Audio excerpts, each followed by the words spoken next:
So I'm concentrating on these three artists.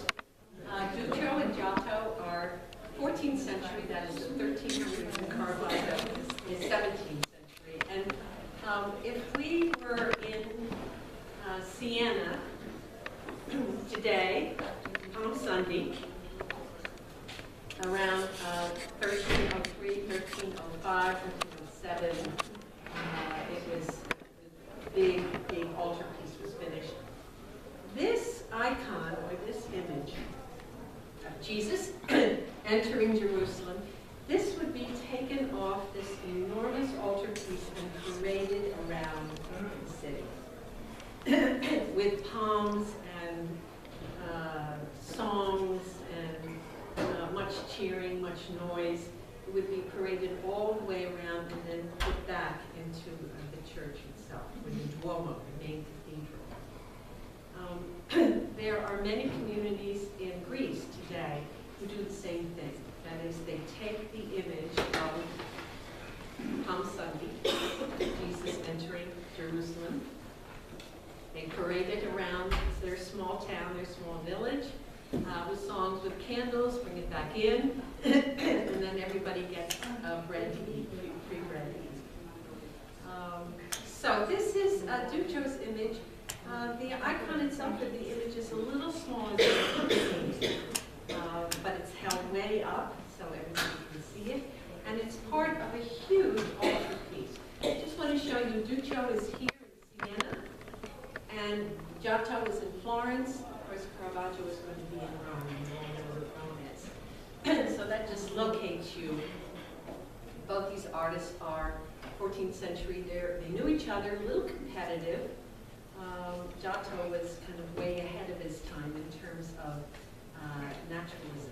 But this is what Siena looks like today, and it's not that different from the way it was certainly in the 15th century. And you can see that the cathedral, or what they call the Duomo, dominates. And it did. It dominated their lives in every possible way. So there was no one who didn't come to church on Palm Sunday. Everybody came. This is the Campanile, the bell tower, and of course the dome itself. Here's the exterior of the cathedral. So the icon would come out here, and the image would come out here, and be paraded around. So this is the main part, and this enormous altarpiece gets its name from this central image, which is the seated Virgin with Jesus on her lap. And that is what Christ, or Mary seated in majesty. So here she is, and she's surrounded by all kinds of saints, angels, local saints. Some of them still have not been identified, and then on the top, all the disciples and the apostles. And the bottom of the throne says, the pedestal Duccio's Majesty, Holy Mother of God, be thou the cause of peace for Siena, and the life to Duccio because he painted thee thus. So Duccio made sure that he got credit. And he was paid a lot of money for it. There's a lot of gold on this. And it's still, the presence of gold is still left over. This is really, it's what we call the Italo-Byzantine. So it closely resembles Byzantine art in many ways. It's very flat. The images have more or less Byzantine faces. It's not that naturalistic, but what's wonderful about the 14th century is that Duccio and Giotto are pushing the style away from the Byzantine and to more and more naturalistic presentations. So here is that. Incidentally, when the whole altarpiece, this is what the whole altarpiece looked like. This is the front, and this is the back. And this was paraded through the town from Duccio's studio. There were shops closed. It was a holiday. It wasn't a Sunday, it was a holiday when it was actually presented. These are all removable. As a matter of fact, this is Palm Sunday right there. And all this has been unable to really be reconstructed as it was, because so many of these images are in different museums. So there's one at the Frick, and there's also one at the Museum of Modern Washington D.C., the National Cathedral. The Met doesn't have one. So to give you scale, here's, human being looking at this without what we call the predella or the top. That's how you see it today. And you can go behind it and see all the back. The front has, the very front of it has Jesus' childhood. The back of it has everything else. So it has the story of, here is Palm Sunday, and then we go on from that. So, and then this one is, of course, crucifixion, which is centralized. And Duccio has placed them in various, you read them across, you go up. It's a little complicated. It's kind of fun to stand there in front and figure out where you go next. You have to know your Bible story. You have to know the narrative. But if you start here, you can move across. And I'm going to show 2 or 3 of these. You've already seen this. And as you can see, not everybody is the same size. And the more important people are larger. The less important people are smaller. And we call that hierarchic style. Big art history word. If you're important, you're large. If you're less important, you're medium size. And you can see them putting out their cloaks. Here's the wall of Jerusalem. Here's the gate. So he's about to enter the gate. And you can see here are some of the high priests and the mucky mucks of Jerusalem. Here is someone actually in a tree. And he was praised for this kind of naturalism. As a matter of fact, they spent more time talking about this fellow in the tree than maybe Jesus himself. But it's right out of the Gospels. And if you remember the tower at the Duomo, there is the tower itself, the Campanile itself. So it's Jerusalem, but it's Siena, meant to be Siena, to bring it home. And so here is the treacherous bribery and Judas getting money from some of these people that you might recognize as being in here, right? Long beards, probably Pharisees as they were portrayed, and so there is this exchange. If you take a look at Judas, you can see a very Semitic nose compared to other noses. And remember, Siena did not allow the Jews in the town, so their ghetto was just, or there wasn't called a ghetto yet, but there was an area right outside the walls where they could live. They were not allowed to own land, therefore one of the things that they did for a living was to lend money. So here is Judas doing the first part of his dirty deed. So the narrative continues, and sometimes, for example, in this one, Giotto's narrative is really in 3 parts. I'm not including the Last Supper, but after the Last Supper, they go to Gethsemane, and Jesus, knowing that something is awful is going to happen, tells them to wait while he prays. And so he does, but you know what happens to the disciples. So they're asleep, and they are really asleep. They're really asleep. Their poses, I mean, in the old icons, they would be kind of lined up and with eyes closed. But here they are, they're flip-flopping all over each other. And Jesus has, look at the expression.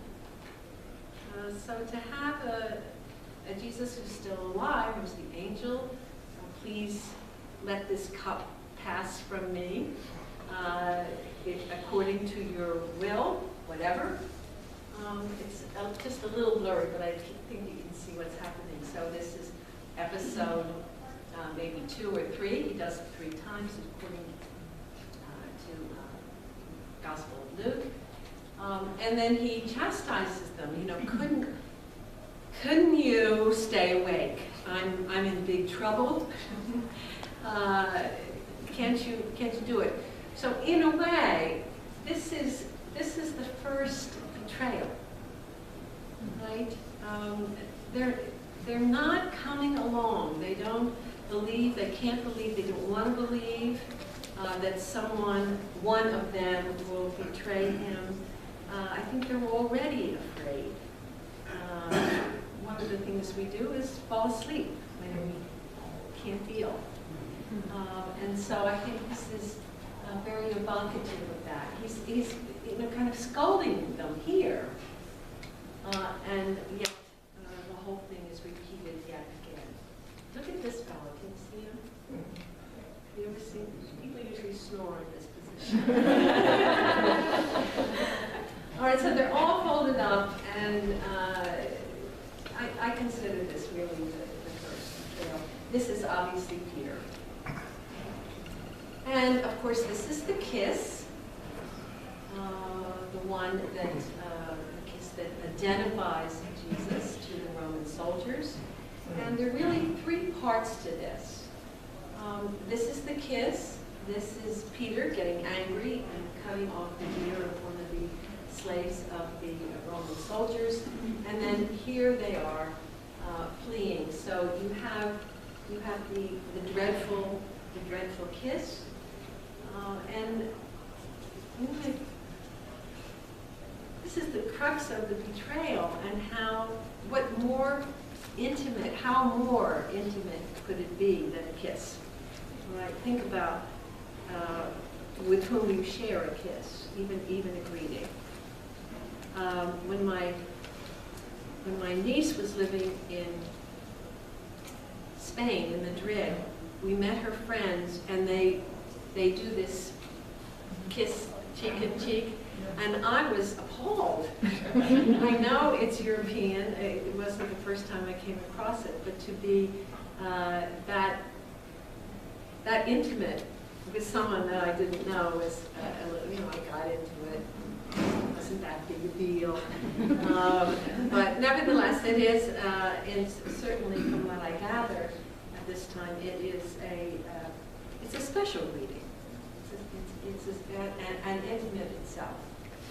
Over here we have Peter, who said, I'll go with Jesus every minute. I will never betray you. I will never deny you. And he's, angry enough to cut off the slave's ear. Jesus, of course, heals it. So you don't see that, but you do see the action of it all. And then